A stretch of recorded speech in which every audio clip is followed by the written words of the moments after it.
What's going on, guys? Coach Aiden here. And today we're going to be talking about a very relevant subject in the realm of training and being in the gym, but also just with life in general. How do you manage pain when you're training? So let's say you're coming into the gym and you're pulling a somewhat heavy deadlift, and as you're standing up, you feel some pops in your lower back, maybe some tightness, and now there's pain that you have to deal with. What do you do? Well, what most people will do, and I have to admit that even I have to fight the urge to feel this way, is to panic. Is to freak out thinking, what did I just do? I probably just ruined my lower back. Now I need to go lay on the couch for a few weeks to let it heal up and not do anything.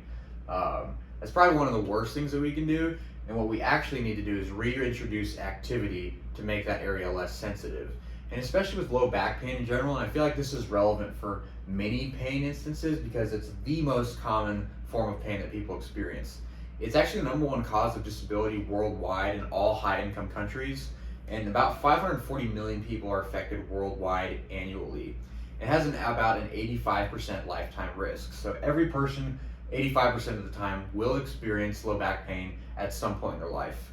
But it's also important to note that upwards of 90% of all low back pain cases are known as non-specific.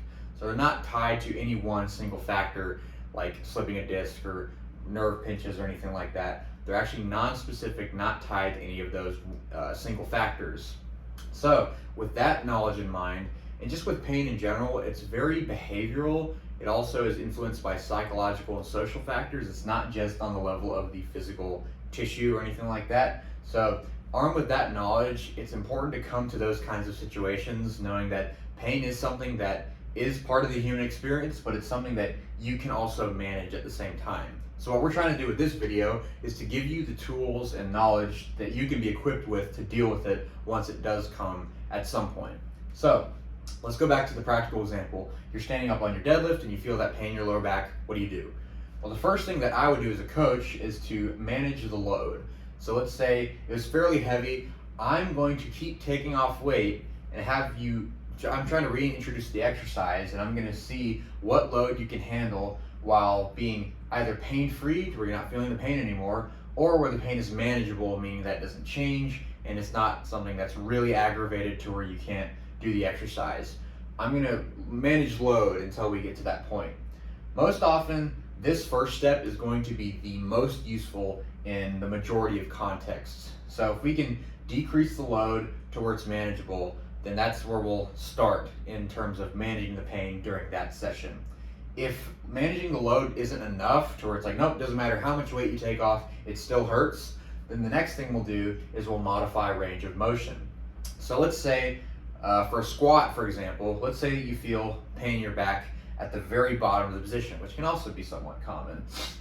One thing that we can do is cut out that part of the range of motion. So for example, if it was a squat that you're feeling that pain, we might have you do a box squat to where you just sit down on something like a bench or a box at the bottom of the movement, to where you're not actively loading that area when you're squatting down. We're effectively removing that portion of the range of motion to where the pain is no longer being aggravated, or you feel like it's not unmanageable to do the squat that way. So that's one strategy, and really most of the time, these two steps are where you're going to spend the majority of your time when you do have to manage pain. But if these first two steps don't work as a first line of defense, then we always have step number 3, which is exercise selection. So it's like, nope, no matter how much weight's taken off, there's still pain, and there's no amount of modifying the range of motion that makes it any better either. Then the next thing we have to do is get a little more creative with our exercises. So if you can't squat, and if we can't do something like a box squat, then we might do things like lunges, split squats, anything that will get us similar leg training, just in a different context to where it's not as threatening as a squat to where you started feeling the pain. And these two variables weren't sufficient to get the manageable pain under control. Then we would go to step 3, changing the exercise selection.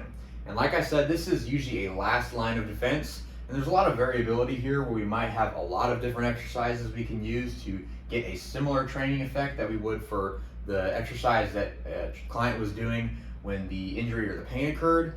So there's a lot of variability here, but most of the time these two steps are the most common, and this is a last line of defense. So just to give an overview, we covered some background into pain, specifically with low back pain, which is arguably the most common and one that everybody watching has experienced at some point. And these are some steps that you can take and that we as coaches here at Steel will walk you through to help manage any level of pain that you might experience while you're training. Thanks for tuning in. We'll see you next time.